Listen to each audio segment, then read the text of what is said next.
August 11th at 6 o'clock to discuss personnel issues. And immediately following this meeting, we'll again meet for executive session for personnel issues. Mrs. Martin, may I have a roll call, please? Yes. Gray? Here. Erdman? Here. Waller? Here. Marlowe? Here. Murray? Here. Klein? Here. McCulloch? Here. Nom? Present. Bucks? Here. All members present. Thank you. May I have a motion to adopt tonight's meeting agenda as presented? So moved. Second. Is there any discussion? This is a unanimous roll call vote. Your vote will be recorded in the affirmative unless you say nay or I abstain. Dr. Bucks, Yes. could you just also announce that the executive session prior to today was also for confidential student information? Sure. Just want the minutes to reflect that. Thank you. Okay, thank you.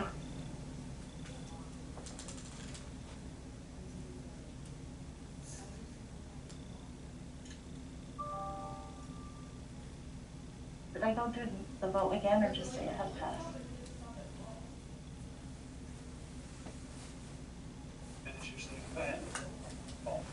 Okay. So I'll just reiterate what our solicitor has mentioned, and that is that during our executive session at 6 o'clock, we discuss personnel issues as well as student issues. So we'll go through that vote once more. This is a unanimous roll call vote. Your vote will be recorded in the affirmative unless you say nay or I abstain. The motion has passed. We will move on to item D, our presentation by Crabtree, Warbach, and Associates. Would you like to introduce them? Is John with us? Okay, so, John has been here talking to us about the study. I believe we're kind of at the tail end of what they have found. He's going to talk us through, he's already discussed some options from an elementary standpoint. He's going to talk a little bit about secondary tonight.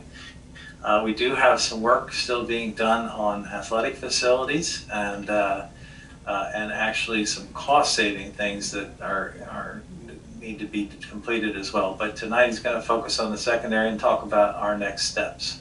So John, we do have a copy of your presentation. But if you are there, you can take it away. Okay, so will you be advancing, Gary, as we had done last time? Or is it just a handout for the board's use? It's a handout for us. Okay. Okay, so thank you for everyone's time. I wanted to update, as Superintendent mentioned, we're approaching the conclusion of the study effort. And obviously, as you proceed, there's more and more questions that are asked. So we wanted to hit three topics this evening. And the first time we're going to actually show the design concepts that correspond to the educational programs that we have put together after meeting with the administrative team. So we're pretty excited to show you the concepts and get some early feedback. If you turn to the agenda page, the second page of your handout, we're going to review the options, starting with the proposed new elementary, looking and talking about its design from the site and floor plan concept. And then we're going to look at the junior, senior high school, a couple of different variations of that design. We're going to show you costs, is to outline the costs so that the board can help prioritize and make decisions. There's always a tendency that when you see all of these projects listed to total everything up, but I'd urge you to think about how this is a tool for decision making and sequencing projects. I've not worked with a district yet that basically says, sure, we're all in, let's get started on everything. You can't, just really doesn't function that way. And then last is talking about schedule, the decisions that interact with the board and community that would allow the board to start a design process look at that duration of design and construction. And I usually try to remind everyone that from the time that decision is made to say, go, authorize a start, it's typically about, for a new building, about a 3-year time frame. 8 or 10 months in design and land development zoning approvals, bidding, and then depending upon the size of the project and complexity, 16 to 24 months of construction. So we want to also educate the board on what those durations look like. So if we want to advance to the preliminary options, next slide, thank you. So here again is what we discussed at our last meeting. This is just kind of a summary. And really option one, as we understood, was the focus was to explore consolidation of the elementary program. Through the course of meeting with the administrative team, walking through the buildings and talking to the administration, we began to want to explore initially what I think was just a K-5 brand new building. We began to explore the idea of a K-6 building because essentially as we also looked at the junior senior high school, we saw a pretty significant need for some additional space. The utilization rate is fairly high. And when you see the costs and what those design concepts translate, that I think that'll make more sense. So 1A and B are really exploring the difference between a K-5, a 6 through 12, or a K-6 would be a slightly larger building, and a 7 through 12, which eliminates any new construction at the junior senior high school, and therefore those are cost savings. The second option is exploring keeping one of the elementary schools in play. Due to its location, its size, and relative condition, we felt like, I think as a team, that building had the potential to be reused and renovated. So that would require a grade realignment, about a pre-K through 2 scenario. And now the new building is exploring grades 3 through 6 with the DAO. In most cases, as you can see, we've explored removing the district administration from the junior senior high school because we are so tight on space. So most often in every option, you'll see the district administration vacating so we can turn square footage back over to high school. You'll also see throughout here phased renovations, particularly for the junior senior high school. Size of that building, a little over 200,000 square feet, is a very large project. And what phased renovations consider are what are the most essential things that need to be done in a project and what things could be put off potentially in a second project, just from a financing perspective. So we try to explore that as well in this analysis. And then the third option is kind of a status quo, maintain all existing buildings. It is a realignment of a pre-K through 5 at each building. The DAO, we would still suggest considering at Jonestown. And now there's a renovation and addition, again, required back. Anytime that 6th grade stays in that building, we think that's pretty tight for space. And we'll start to show you what that looks like. So the next slide is a conceptual analysis of the new K-6 on the adjacent site to the high school campus. And you can see faint lines in the background.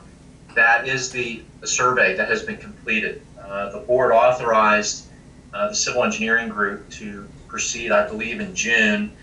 They completed their work in July. And we immediately began talking with the civil engineers about building orientation, access points, drop off, the topography. If you can see where service and emergency access is, there's a significant amount of slope to the site. So we started thinking about zones for bus drop, parent drop, separate play areas, and so forth. And again, this is really for the purpose of establishing some cost at a study level. This is very conceptual. I can almost guarantee that a new building would not come out looking exactly like this at this stage. If you advance to the next slide, we'll show you a larger floor plan of this concept. And now this looks more refined, which it is in Revit. And again, at a facility study level, it's important that we've invested a lot of time with the administration understanding what would be the educational program. So rather than rely upon an Excel spreadsheet to convey those square footages, which is an exercise, and we did go through that, we really like to develop a design concept so we can test the square footage. We want to make sure for the purpose of estimating, we're very, very close, within 5% of our building area, because building square footage is directly attributed to cost. So we have developed a concept here. And again, because of the size of the building and the number of kids, there was discussion about how do you break down the scale of a building this size. So on the right-hand side, the right wing, you'll see kindergarten and first grade on the ground floor and second on the second floor. And then the wing to the left would be grades 3, 4, 5, and 6. So we tried to kind of develop the notion of a primary wing and a slightly grade 3 through 6 wing to help with some separation. And then what really kind of works nice here is this central core that all the students would go to for, special programs, music and art, and obviously the cafeteria and gymnasium. And the administration areas is front and center for increased supervision. So our concepts have ranged between 170 and 175,000 square feet. And that gives us a good comfort level of, we know the square footage that we're dealing with. Next slide shows the second floor. Obviously the entire building is not 2 stories, but we've now started to stack, and this is a very efficient design concept and use of square footage that you'll see a lot of repetition to how the building's laid out. So regardless of what that configuration will be, we will always kind of strive for that efficiency, because schools that are most cost effective are load-bearing masonry, and load-bearing masonry wants to be repetitive and stack and be orthogonal and very orderly, if you will. So again, here's a concept showing the media center on the second floor. There are collaborative spaces that have been incorporated in the program that allow different teachers and students to use these spaces for a number of different reasons and purposes throughout the day to allow for flexibility. So moving on, here is now the second piece of option 1A. And here is the 6 through 12 scenario. And you'll see we've highlighted some areas that are dashed. The first one on the upper right-hand side is showing about 18,000 square feet of new construction. So what you are seeing here currently does not exist. It is proposed, and it is to satisfy the program. In other words, if the board chooses to remain at a 6 through 12 configuration, we needed to add square footage to satisfy the educational program. We also have mentioned there are a number of classrooms that are very small, and some of them that are under 660 square feet, which is not PDE compliant, but you've got kiddos in there now and you're using those spaces. But we gave a lot of thought to the exercise of developing what are the needs, and you'll see it's from this concept, it's very efficient. It's a double-loaded corridor, about 6 additional classrooms with some support space. And then we felt like this corridor connecting would help with some of the traffic and movement through the building. The second major thing that you will see on both options, 1A and B, is this central core that is also highlighted with dashed lines. So you are also looking at a completely reconfigured area of this building in and around the media center. There were some code issues that we recognized in terms of length of corridor and exiting that we've integrated. If you're looking at the current media center, pretty much right in the middle of the drawing, we've now incorporated a larger corridor and access area for like some project-based learning. We've pulled all the STEM sciences and art together with the media center, and we think that's an opportunity to do something very unique, address some code concerns, and pull the program together kind of in a tighter fashion for better support, team teaching, and sharing and so forth. The other thing is the classrooms towards the front where the current district administration is. We've completely removed those spaces and moved the admin, which is this pink area, the very front of the building, currently some business labs. Relocate the administration to the front of the building where you can have a controlled entrance and increase supervision and visibility for the front of the building. This is the second half of option 1A at K5, new elementary school, and at 612. And the next slide is basically what we discovered going through the program and the utilization, that we really need to consider pulling the 6th grade out of this building because we felt like it's an incremental cost. Yes, you're adding square footage to the new building, but we're already proposing a gymnasium and a cafeteria and art and music, and it's an incremental increase in the square footage there and at a lower dollar per square foot because of the equity and the size of the project. And option 1A that we showed you previously, that square footage is higher per square foot, dollar per square foot, because we're creating a courtyard, we're building up to 3 existing portions of the existing building. There are always unforeseen and unknown conditions. So suffice to say, we felt like the 712 scenario eliminates the need for any additional construction at this building. And basically also keep in mind, we're pulling the district admin out in this analysis to free up space. This plan would comply with the ED program with other enhancements. There are some support spaces, maker space, lab that I pointed out, and some collaborative spaces throughout. So our next slide is going to start to show how we started thinking about, again, in terms of order of magnitude, if you were to say in the 7 through 12 scenario, well, what would be the cost to just completely and comprehensively renovate the entire building? Remember on previous sessions we talked about the level of renovation has to be comprehensive in order for you to accurately compare it to the cost of new construction. However, I would say, without contradicting myself, the board is always the determining factor in the budget of the project. Our job is to tell you what will be that comprehensive number. So when we started to see numbers between 35 and 40 million, we started analyzing a phased renovation. Now, we know the focus initially, district-wide, is the elementary program, but part of the study is to exercise and look at if and when you complete that elementary project, what other needs are present. And clearly, the way we build our phase scenario in these shaded areas, all of the mechanical, electrical, and plumbing systems in the entire building, with the exception of the tech ed area, that wasn't built too often or too far back.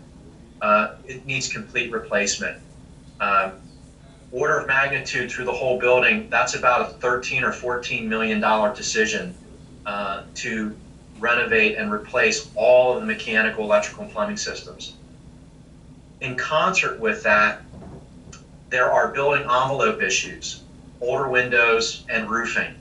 So they tie into each other very closely because as engineers are looking to size equipment for heating and cooling, they're also going to be looking at sizing it based on the envelope of the building, so exterior walls and roofing. So the diagram on the upper right, we would propose to replace all the roofing because if there's going to be new rooftop equipment set, we want to put the curbs and the equipment in its final location with a new roof. We don't want to put a new roof and then come back 3 years later and have to cut a hole in our brand new roof to accommodate a piece of equipment. And then the other issue is the upper left-hand diagram. Architecturally, as I said in option 1B, we really wanted to focus on that core of the building. We're very cognizant of anytime districts are looking to break down the scale of their projects, what type of project makes the most sense financially and has the biggest impact on the students. Now, a complete mechanical, electrical, and plumbing system will certainly have advantages in terms of operational savings, better performance, comfort level, and so on, and lower energy cost.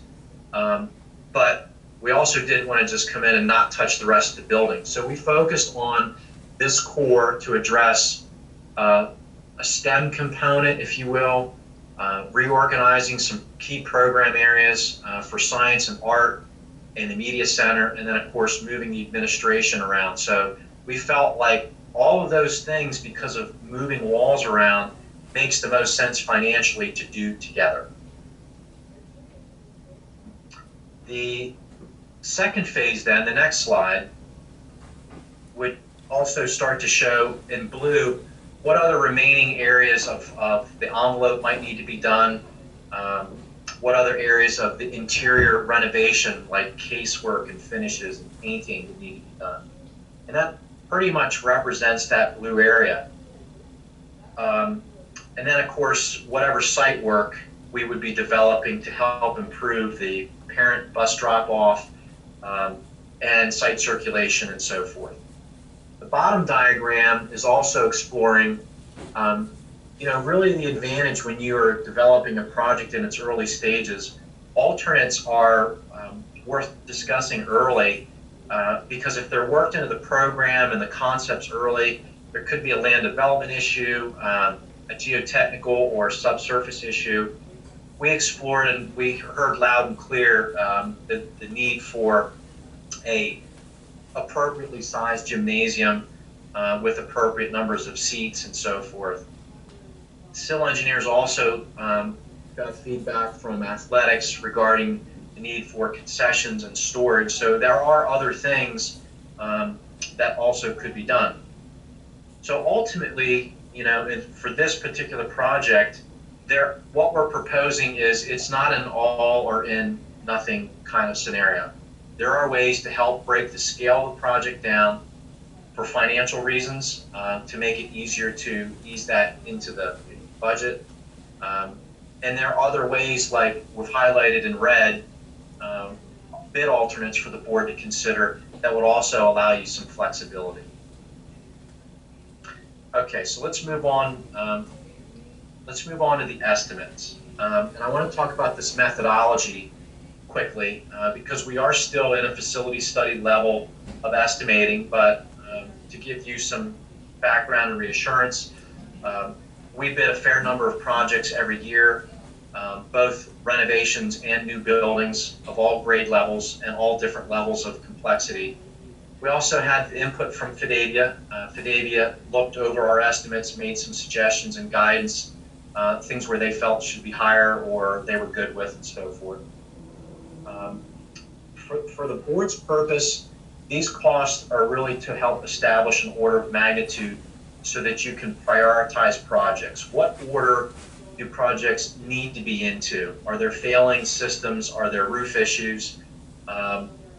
That's causing damage to the investment of these facilities. So really the purpose of a study is to help a board determine the order of magnitude and the order of projects, and obviously what are the financial parameters that can shift a project in either direction. When we talk about total projects, total project costs, they're inclusive of everything. Quite often we see studies and other architects talk about construction costs, but there are a myriad of other costs that are part of a project of either the junior, senior high school or the new elementary school. So yes, it is all construction for new, any proposed site work that's required for land development, zoning compliance, whatever level of renovation ultimately that we settle in on And then there are unrelated construction costs that are soft costs. There are financing. There's permits for construction. There are professional fees. We have allowances for equipment, loose equipment, furniture. There are provisions for cost escalation. The way we built the estimates that we're about to show you is we estimate to the midpoint of construction for a project to anticipate any cost escalation until a contractor has purchased all the materials. So that in fact is a little bit of a guessing game. We've talked about that with Fidadia. Obviously, that's the equivalent of saying, what do you think the cost of gasoline will be, a gallon of gasoline, in 18 months? It's tough to say. And contingencies are also included. Despite all the testing and so forth, there will be some unknown conditions. There might be a subsurface issue. You as a board may choose to make some changes during construction. That's your prerogative to do so. There are contingencies. My purpose here is these are all in estimates. We consider about 65 line items to make sure we have everything covered. So we're not coming back to the board with having to say there's something else. At the point of the study conclusion, you now start to talk about more unknown conditions. We have not done any geotechnical work. We do not know the subsurface conditions across the street. We can assume what they are based on just karst geology for USGS maps, but really as the project progresses and the building footprint is established, really need to do some geotechnical testing to get specific information that the structural engineers would use for foundation design. Things like traffic. When we showed the earlier concept of new elementary school, we do not have enough information to form an opinion yet on what the municipal requirements would be, what PennDOT's requirements may be for deceleration lanes, speed limit signage, and anything significant such as a traffic light. It's unlikely that a traffic light would be warranted. It has to be warranted by PennDOT. But my point is, at a study, it's very difficult to answer those questions. You really need to take that next step to further develop the plans. The other big unknown is Department of Environmental Protection with regard to stormwater management. Civil engineers shared that we are within 1,000 feet, I believe, of a waterway. So there will be a determination by the municipality on who has jurisdiction on that stormwater management design. As we get a chance to move further, we're going to want to have those conversations early so we can find out exactly what the expectations are and who will have control of the scope of that project. Okay, so on to the estimates. That's the methodology. So what you're seeing here is a total of each option. So here's 1A, showing the configuration of each of the buildings and the facility name. And 1A, again, is a new pre-K 5 building. Now that building obviously is smaller. It's about 161,000 square feet. And its capacity is a little over 1,000. And that total estimated project cost range is going to be between 38 and 41 million. The 6 through 12 now, if you see, and I've kind of highlighted that in orange, that has an 18,000 square foot addition to the existing building that takes it to almost 230,000. In that scenario, that project can be between 42 and 46 million.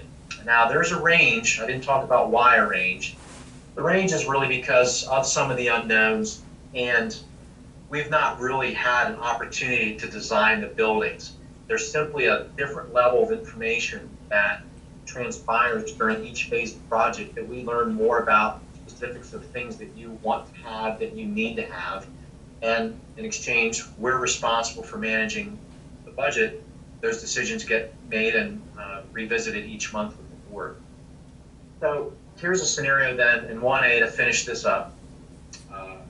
This would be a scenario of consolidating all the elementaries to one location in a new pre-K 5 building. and that total cost range is between 81 and 87 million. 1B, again, is the variation between a pre-K 5 and a pre-K 6. So you'll see it's about 172,000 square feet, so slightly larger building, but not 18,000 square feet as what was shown above in the 6 through 12, and it's a lower dollar per square foot. So the capacities changed slightly, a little bit up for the pre-K 6 and a little bit down for the 7 through 12. And then you have the corresponding cost on the right. Now here's where you start to see the phased renovations. Basically what we're saying is, if you were to do everything at once at the junior senior high school in option 1B, you would add the 26 million and the 12 million. However, realizing that that total was approaching a higher number, we felt like looking at what would be a way to break the scale of that project down. So phase 1 now would be about 26 million to 28. And then if you remember that other diagram that shows the remaining area of the building that could be done at a later point, that project cost could be between 12 and 15 million.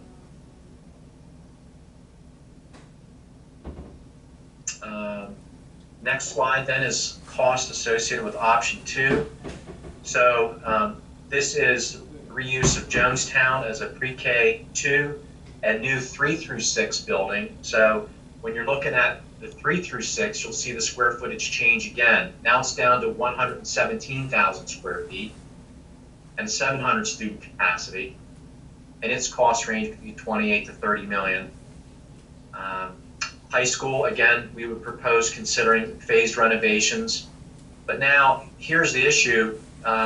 You're only vacating these 3 facilities, and Jonestown is still a potentially $11 to $13 million project, comprehensively renovate it and replace all of its building systems.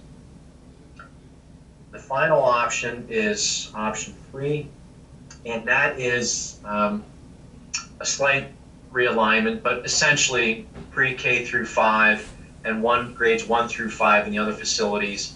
Jonestown picks up the pre-K and the DAO, and you can see the total cost shown as well.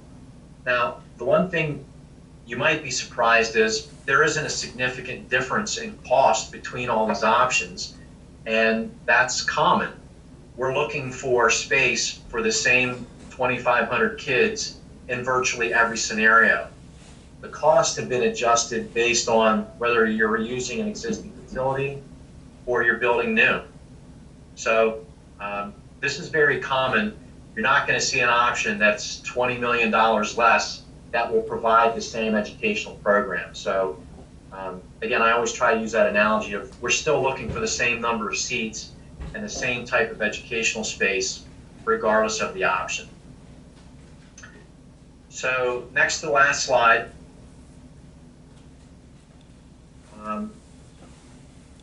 here's the schedule that we had shown previously, and we did a schedule for each option. And of course, there are so many variations of this. It could go on and on. You could simply stagger one project, start one until it's finished, then start the next, and that will certainly take your project out 6 to 8 years. We tend to try to look at minimizing cost escalation. Construction with the pandemic has certainly come down and is very desirable, and new construction is very sought after by many, many bidders. So at least under option 1, and what we'll close with on the next slide, is asking the board to consider authorizing schematic design to start the design process, essentially, leave the facility study exercise, and allow you to move forward. So you might think about next steps. In August, just as the board had authorized the civil engineering, that has become immensely helpful. We're already reorganizing and relocating the building, talking about many things with the civil engineer. Here are things that could be considered: geotechnical work, start to meet with the municipality, discuss traffic. There's a concern, obviously, if school is not in full session, we're really not sure how traffic counts are going to be conducted. That's going to have to be something that's going to have to be explored. That, in fact, is a first to have to try to figure out. So we need to talk through that. And we want to bring to the board in the next 2 weeks an analysis of the projected energy and operational savings of the option. So as you explore consolidating the elementary program, and also what the energy efficiencies will be of a new building compared to a renovated facility, we want to share that information and what those savings would be with the board. And here's the comment about September. To authorize schematic design. Our contract is in place. The board had addressed that a few months back. And this would be the first of about a 3-month phase to jump into schematic design if we're to achieve the most competitive time frame to bid the project in March or April. All of that having said, in any project schedule, it is always dependent upon one major criteria, and that is land development plan approval. So the sooner that we're able to start schematic, the civil engineers can start initiating their exercise, and they're usually a 6 to 9 month window from start to finish for land development plan approval. So it gives you an idea of what those durations are. So last slide is questions. John, can you talk before the questions? Can you talk a little bit about when in the process? We've repeatedly said throughout this that public input's important. Certainly, being closed doesn't help with that. But when in the process you recommend that, and then also, again, maybe you said it and I missed it, but the timing of the best time for the bidding process in terms of when we would get our best cost for that. Sure. So in terms of best timing, we've highlighted here in red, the earlier you can get into a late winter or early spring, we basically want to be ahead of as many projects as we can. Any of the scenarios we're talking about, they're large construction projects. So the earlier we get out to bid, the more competitive number we would expect to see, because as we slip into a June or July bid release, there's a couple of things that happen. Contractors' workload starts to stack up. They're not as aggressive on their number because they've got work, and the cost will increase.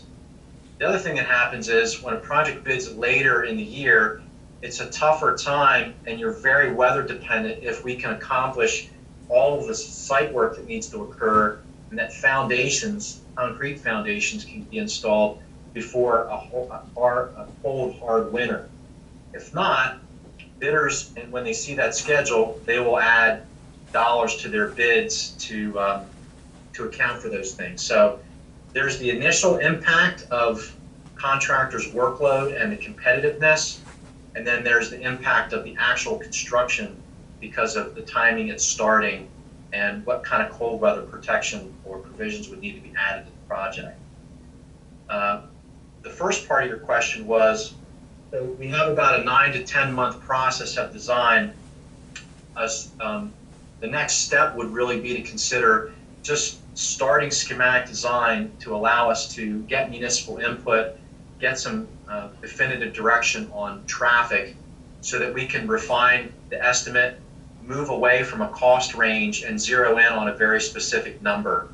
The board is obligated for fees associated with the development of the project, but not until you sign contracts for construction will you be obligated to spend that money. Community input should occur as early as possible. And September is traditionally a good time in most scenarios when we're normally all back to school. In the summer months, not so much. Too many people are gone and so forth. But being optimistic, if we can all stay in school and schedules resume some sign of normalcy, almost every month there would be a board update that we would be presenting the update on the design, adjustments to the schedule. You'd be getting input from Fidavia on a monthly basis. And then the board has to approve every phase of the project with an authorization that I've suggested in September. That doesn't infer that we come back in April and show you what we've done. The board must approve every phase of the project, schematics, design development, construction, and bidding to get us to that time frame. Thank you. Other questions? Yeah, last time I asked about the stadium facilities, and I still don't see that on here as options. If we're to determine the order of magnitude of failing systems, I believe that we're looking at everything but the stadium facilities. I'd like to see what the cost of building or renovating the stadium facilities would look like. If we're to determine the order of magnitude of failing systems and prioritize, I'd like to see everything. And I can identify a couple things that you looked at down there, if you could talk to me. Sure. Civil engineers had an initial meeting. They're in the process of completing their report. I think what I can offer is between now and the next board meeting, so roughly 2 weeks, halfway in between, we wanted to get finalize the energy savings and operational savings, and also we can provide the written narrative of the report and recommendations and things that we found along with some costs. And just to piggyback that, they have already identified the concessions and the storage as areas that would need support. I haven't seen the report yet, but that was based on their visit to school. So is that something that we're gonna get a little more information on in the next couple weeks? Yes, in the next 2 weeks, we'll have the narrative on that complete in a draft form for everyone to take a look at. And I think, as you suggested, if you have some specific concerns, to make sure we add that into the study. Okay, thank you. Sure.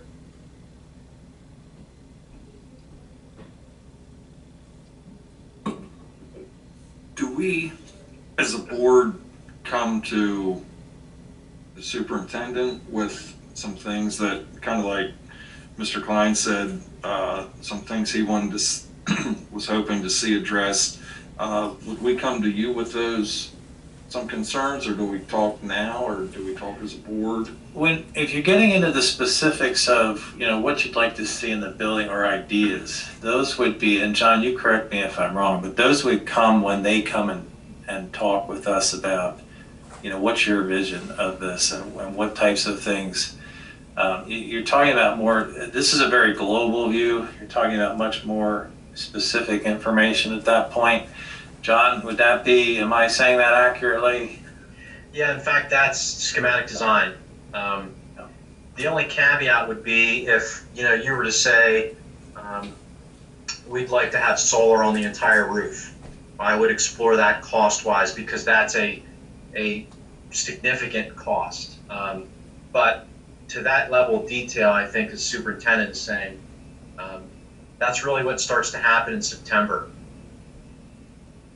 But I would also say, by all means, if there are any specific concerns or questions, if you forward them to the administrative team, that's kind of been our communication, then they will share that with me, and then I've distributed things to, if it's an HVAC issue, it goes to my engineer. If it's a site civil, I've sent it to spec back, and then I communicate it back to the superintendent and the superintendent.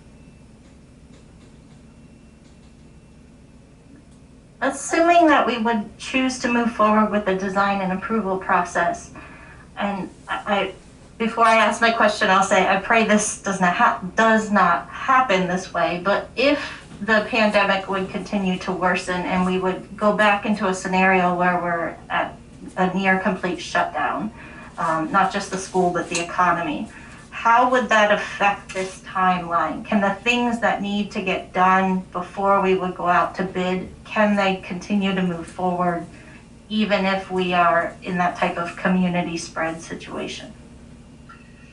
Yes.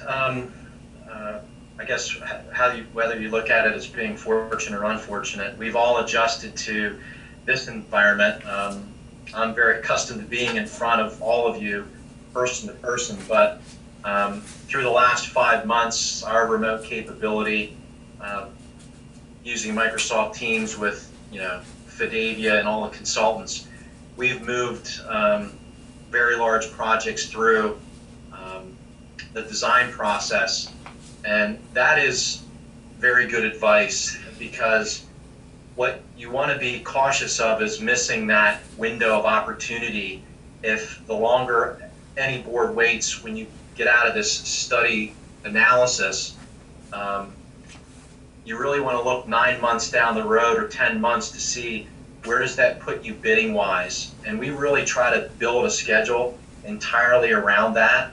The administration has made themselves very available, facilities, everyone, that has allowed us to do this. And I would say that other districts have not. They've stopped everything. And our concern is there's going to be a long backup of projects 2 years from now when districts feel like they want to wait a little longer and then cost escalation can play back. But the short answer is yes, we can continue to move forward and have the key meetings that are important to the overall approval of the project. I don't know if it's too early to ask this or not, but what would it look like to seek community input under the conditions that we're in now?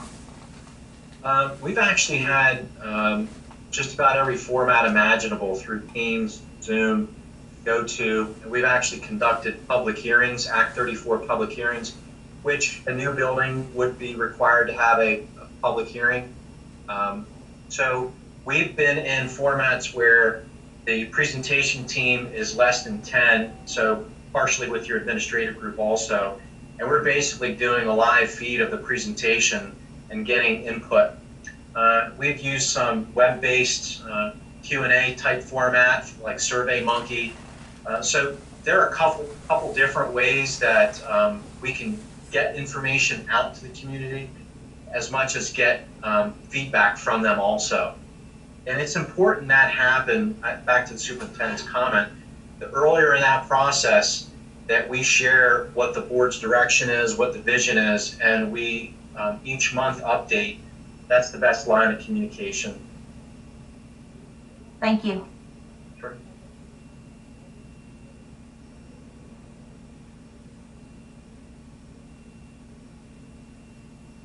Anybody else? Okay, well, John, thank you for taking the time. We look forward to seeing those things in a couple of weeks. And I assume we'll probably see you next month. Yes. Check in again. I apologize if you can hear my lab whining in the background. We didn't hear him, thank you. All right. Thanks, Thank you. guys. Thank you. All right, moving on to letter E, that is our superintendent's report. And I do feel the need to recognize that a year ago, we were voting to welcome Dr. Messinger aboard as our superintendent. Certainly what a year it has been, and we still are very glad for our decision and to be walking through these difficult times together. Well, it's been a blast, but I did not expect this. First of all, I wanted to start, we didn't get to, because of not having guests, to start, I don't think I've gotten a chance to formally introduce Mr. Kless. Kirk is back there somewhere. Kirk, are you back there? There he is. Wanted to introduce him to the board. He's, as you know, been here a couple weeks and we've kept him busy. And so thank you, sir. And he's learning how to do the Zoom for when Mr. Reese returns to his doctoral work. So glad for that. I also want to mention that the instructional plan has been put on the website. I do want to apologize. It was very last minute. As you know, we were going back and forth with the board last week, pretty much up until the last day, making revisions on that. And we did not get that up sooner. But, part of that, I do want to explain, because there were some questions about that. Part of that was I really haven't encountered anyone that is opposed to the three different options, returning physically or the hybrid or the returning virtually. I think more of the feedback has come from which level that people desire to enter. If you've probably got a chance to look at the website that I sent this week, PDE releasing their guidance on which level to be in, and they actually mentioned in that those three options. So I think we did exactly what the state was asking of us there. I know there are schools that did not have a hybrid model in their plan, and they have now gone back and entered that. And unfortunately, we were able to have that in ahead of time. I also know of schools that were scrambling to reverse from, they were intending to go fully physically back, and now are backtracking because of that guidance from PDE to a more hybrid approach. So I feel good about the work that the admin team put into that, and I think they were right on in their thinking there. And I also want to make just a general thank you. It would be at this time that we're a little less than 3 weeks from school starting, and we would be scrambling to get things done. And I got to give some folks a lot of credit, particularly because a lot of them had to work from home, but our custodians have done a fantastic job. The buildings are looking very good, and they're in the process of taking care of things like hand sanitizer and preparing for things that are in the health and safety plan now, which was exactly what Mason wanted to do, and that's where they are. And so appreciate all of their hard work. Our secretaries, who we've asked to come back and begin working on some projects and printing posters and getting ready for things that they don't typically have to do, but are taking care of those things. And then also our administrative group, who is just constantly working right now, trying to finalize procedures. Every time you turn around, there's another procedure to be worried about and to be thinking about. And those groups have all done a great job. And I think, slightly less than 3 weeks away, we're getting things done at a pretty good pace. I'd like to have one extra week, but I always said that even before COVID. So I guess we're about in the same spot we typically are. And that would be the end of my report for now. Thank you. Item F, old business. Is there any old business for discussion this evening? Hearing none, then we will move to the public input session. Those wishing to make public comment were asked to submit that request by 6:25 this evening via email or online form. Mrs. Martin, do we still just have one public comment request? Yes, that's correct. One. Thank you. We have one public comment request, and that is Mr. Andrew Murphy. Mr. Murphy, please state your name and address before speaking. You have 4 minutes for public comment. Yes, Andrew Murphy, 1828 Blacksbridge Road in Annville. Pretty much, you guys look like you're about to spend a whole bunch of money. You guys increased our tax rate, because you were afraid of not getting more money from the state. And now you're looking to spend about 87 million based on the slides that we just saw. So you got people that have been laid off, that are unemployed, where you also have rumors of unemployment not even paying for a whole bunch of people, hearing that all over the place. So you're now probably going to end up raising taxes even more to cover this, or you're going to go into debt further, because you're already saying, as your business manager has told us a couple of years ago, that we were headed to $1 million in the red. So we're losing money, you guys are raising taxes, and everyone else is having to tighten their belts.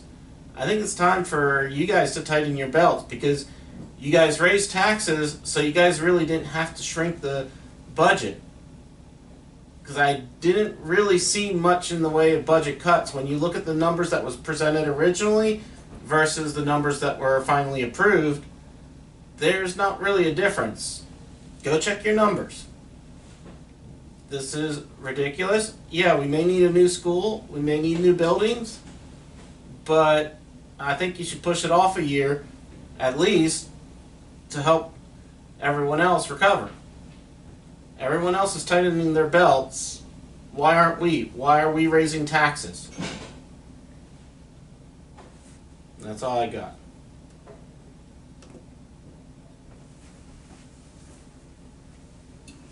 Thank you for your comments, Mr. Murphy.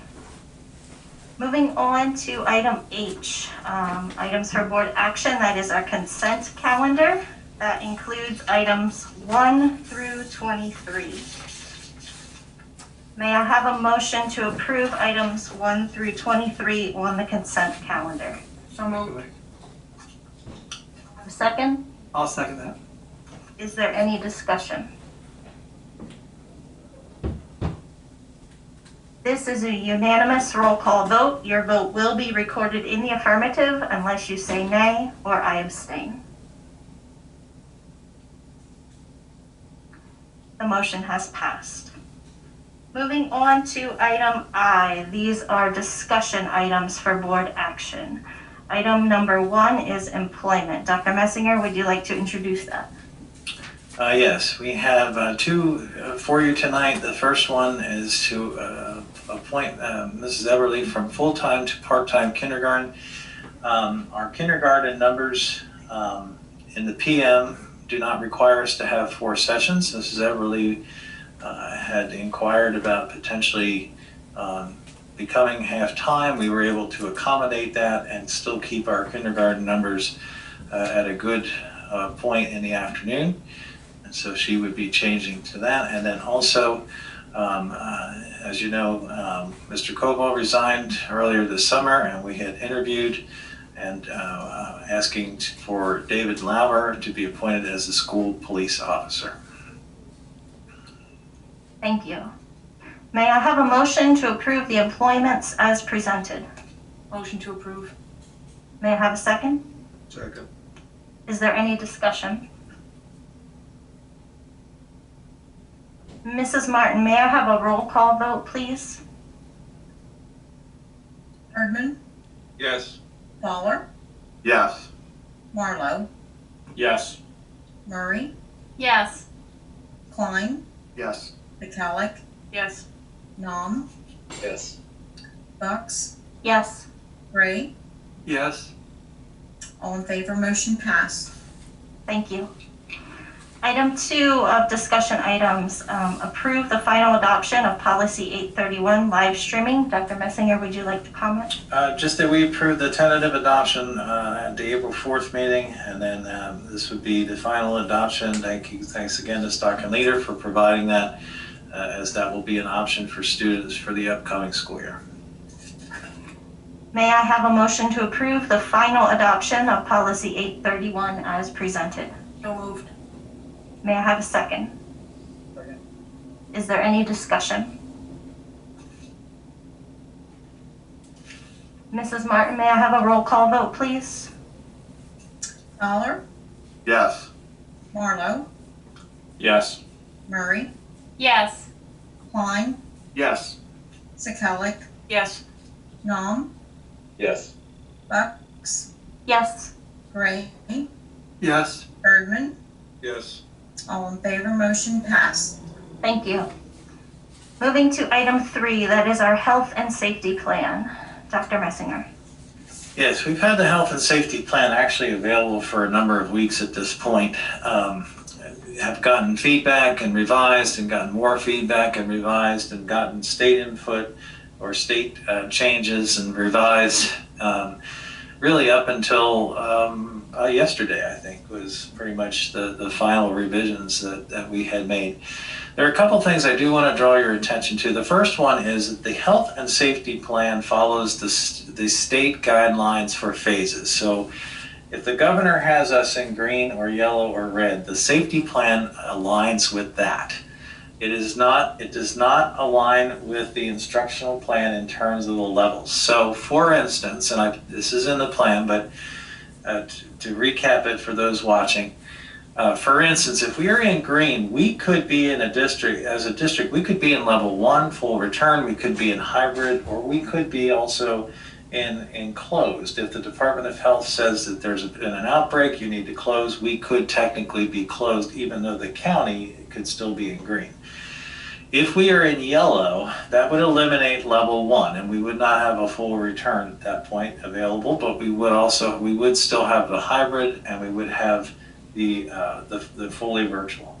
If we're in red, then the option is easy, it's just fully virtual. So I wanted to make that clear that those two do not align, and I added that to the plan to try to explain that.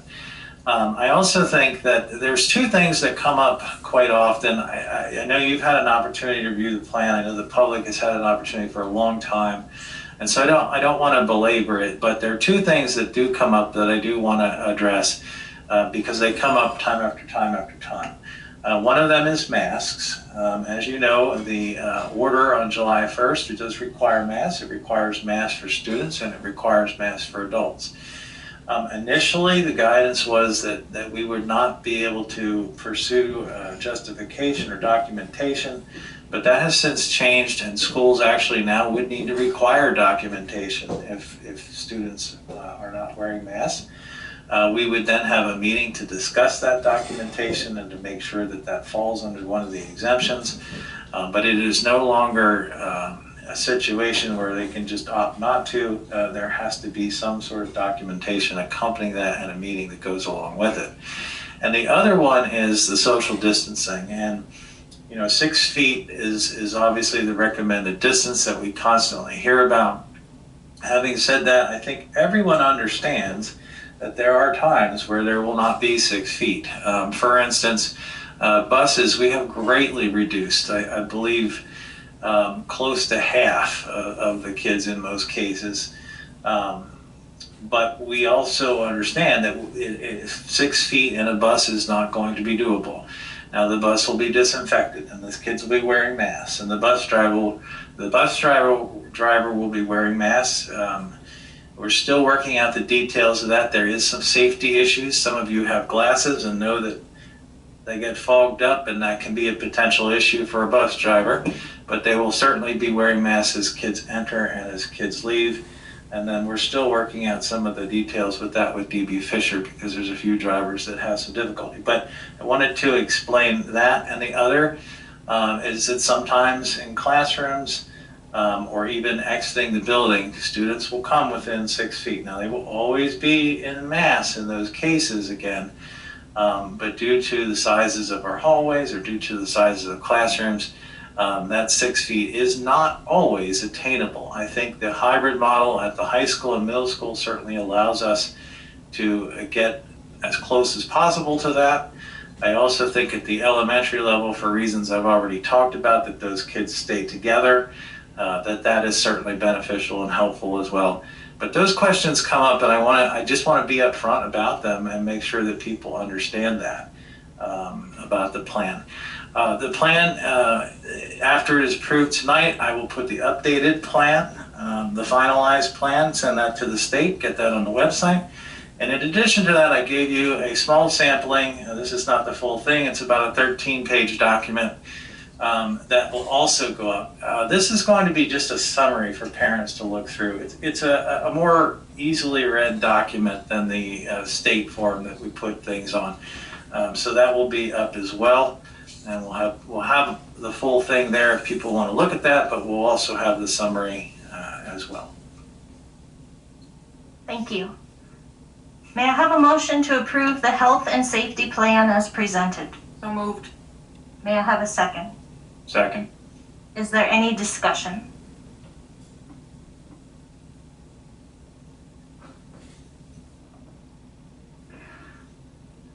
I'll make a comment before we move forward. I just want to say that I feel like this is the most difficult decision that I've ever made as a board member.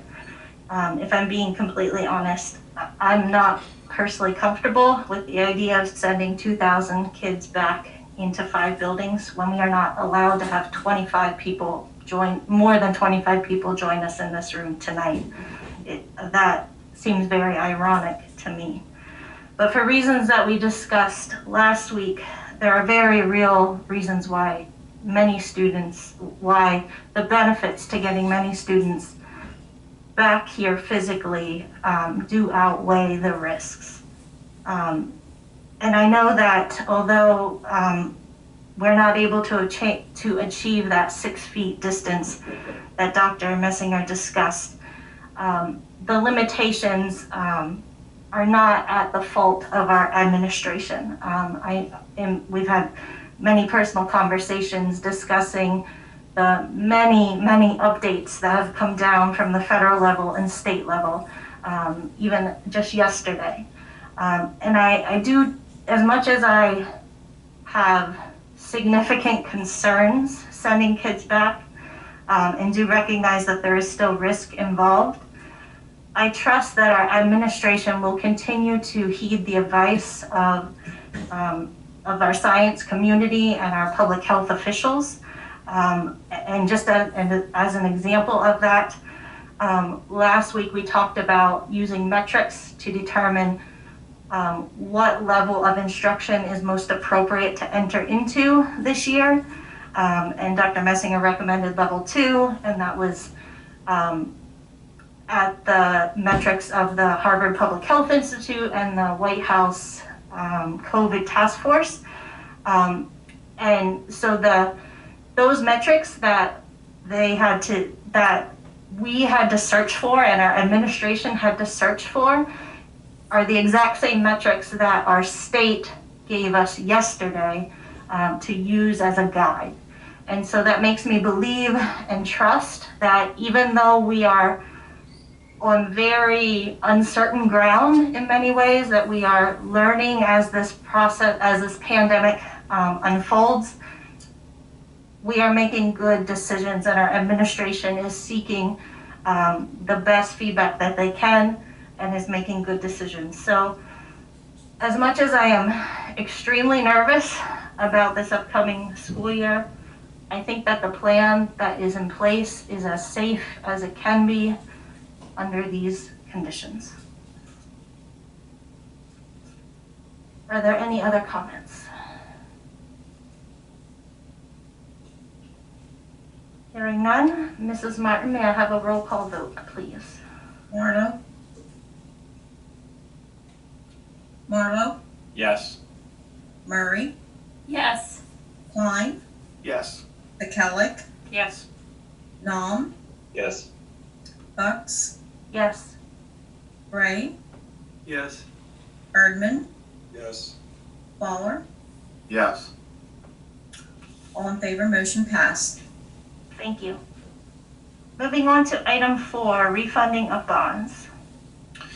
Yeah, this is in response to the information we received last week. I've asked Leanne to talk briefly about that, and then we should make a decision on whether or not we're interested in refinancing those bonds. Mrs. Martin, are you with us?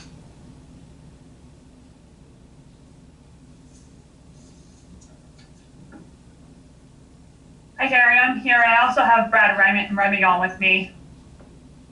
Okay. Any specific questions that they may have, but I'm assuming that everyone was given the handout from last week and could see this. Vote for tonight is only on the refinance portion, which has the savings projected in it.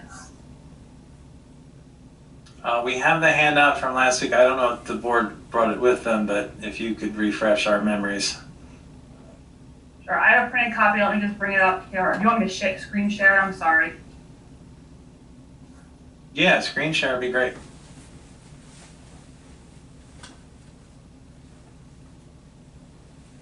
One second. I'm bringing it up on my computer.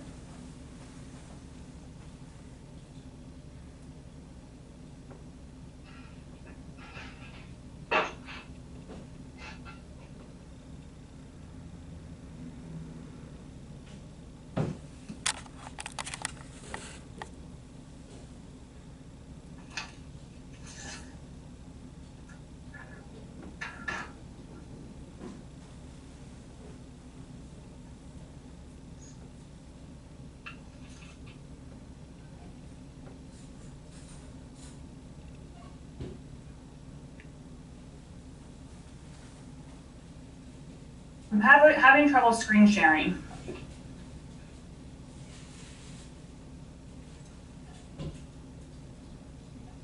I'll tell you what. I can go down and just go over the numbers with you quickly on the refinance and the projected. I mean, these are all based on what rate we get when we go out, and Brad can speak to that a little bit. But the projected savings, I can definitely go over that. It's from the course of 2021 school year, all the way up through to the 29.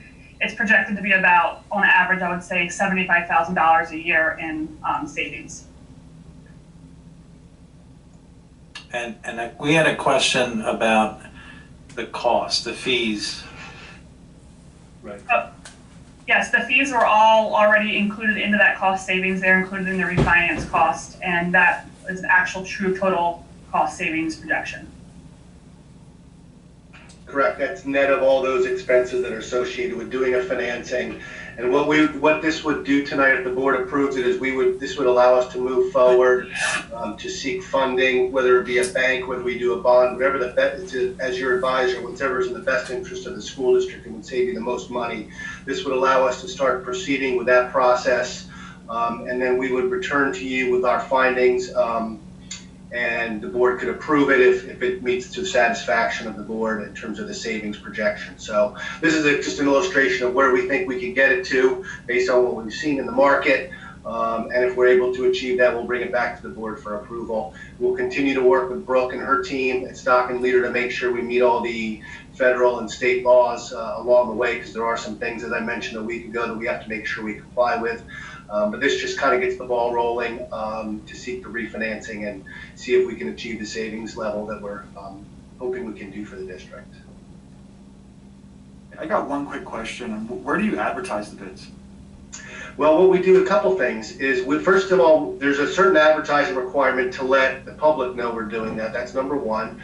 Number two, there's one, when we go to banks to look for loans, we actually have a list of a lot of different banks that we work for. We send an RFP out and actually target a lot of the local banks as well as some banks nationally. We'll obviously want some feedback from the board, from the administration. If there are some certain banks you want to make sure that I solicit, I would certainly do it that way. If we do a bond issue route, it's actually published on the internet, and firms that purchase municipal bonds, we email them the actual notice of sale, as well as put it on the internet so everybody knows where to go to see the potential option to put in a proposal. Thank you. So I had the question about the financing cost. If I understand your explanation, we won't incur any additional long-term debt by refinancing. Our debt will actually decrease over the long term in addition to the annual savings? Your payments will decrease. That's correct, net of the expenses. What happens is the interest rate will lower the amount of interest expense you pay, but your principal on your debt might go up slightly to cover the costs associated with it, because we have to pay off the bonds, and then we have to pay closing costs. So to be quite honest with you, the principal portion of your debt will go up, but the interest will go down. So net, you're gonna actually see your annual payment, your budget decrease. That most clients, when they do a refinancing, want the costs to be wrapped into the new financing and paid for out of the new financing, as opposed to go into your reserves or what have you. So to be direct with you, yes, we would expect the principal to go up, but the interest would go down more than enough. So overall, your debt service, as we term it, principal and interest, will decrease. Okay, thank you. And is that a function of where interest rates are right now? Primarily? That's correct. Yes. Okay. Right now, the bonds that you have in 2012 have fixed rates that range from 3 to 3.5%. Right now, we're seeing the market, hopefully we can cut that interest rate in half, I'll call it. So that's why we're seeing where the savings are really coming from. Okay, thank you. That's very helpful. Appreciate it. One other thing that I should point out as well, we're not creating savings by extending your debt, okay? We would still be planning on paying it off in the same time frame, not stretching it out, so that you would just see a reduction in your annual payment. So I think I forgot to mention that last week, and I think that's an important point for the board to know. But that's reflected on the data that you gave us, correct? So you had I think we had payoff through 2030, and now, if I'm looking at it correctly, that payoff will be 2029, actually. I think that the payoff was originally scheduled for 2029, and we're You're still right. scheduling.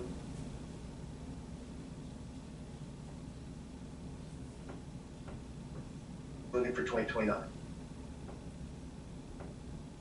Brad, correct me if I'm wrong, I'm not sure I would understand what the negatives here would be. The only negative would be, do you think rates are going to go any lower than that? Because when we do this refinancing, we may not be able to do it again for the next several years. So right now in the municipal market, we have hit all-time lows. We have never seen interest rates lower than they are today. Is it possible that rates could go lower? Sure, but boy, it would be tough to, I don't think that the district could be criticized at all for looking at a refinancing at in these market conditions, to be honest with you, Dr. Messinger. Thank you. Yeah. May I have a motion to approve refunding of the bonds as presented? So moved. May I have a second? Second? Is there any discussion? Mrs. Martin, may I have a roll call vote, please? Murray, Yes. Klein, Yes. McKellick, Yes. Nom, Yes. Bucks, Yes. Gray, Yes. Erdman, Yes. Fowler, Yes. Marlowe. Yes. All in favor, motion passed. Thank you. Item 5, authorization to fill positions. Yeah, this is typical, as you probably remember, those of you that were on the board giving this to Mr. Corby last year, sometimes between the August board meeting and the beginning of the year, we will hire some people. In this particular case this year, I know there's the potential for a few aid positions and some long-term subs, as I mentioned, to reduce class sizes in elementary. We obviously like to start them before September 7th, which is the next meeting, so you're giving me the authorization to do that, and they would be ratified at the September board meeting. May I have a motion to grant authorization to Dr. Messinger to fill the open positions as presented? So moved. May I have a second? Second. Is there any discussion? Mrs. Martin, may I have a roll call vote, please? Klein, Yes. McKellick, Yes. Nom, Yes. Bucks, Yes. Gray, Yes. Erdman, Yes. Fowler, Yes. Marlowe, Yes. Murray. Yes. All in favor, motion passed. Thank you. Item number 6, we have a resignation. Did you want to discuss that? No, I'm just recommending that you accept the resignation of Mr. McGee effective August 11th. May I have a motion to accept the resignation and agreement as presented? So moved. May I have a second? Second. Is there any discussion? Mrs. Martin, may I have a roll call vote, please? McKellick, Yes. Nom, Yes. Bucks, Yes. Gray, Yes. Erdman, Yes. Fowler, Yes. Marlowe, Yes. Murray, Yes. Klein. Yes. All in favor, motion passed.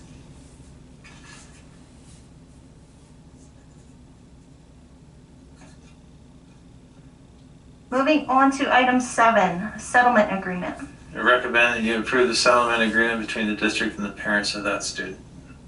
May I have a motion to approve the settlement as presented? So moved. May I have a second? Second. Is there any discussion? Mrs. Martin, may I have a roll call vote, please? Nom, Yes. Bucks, Yes.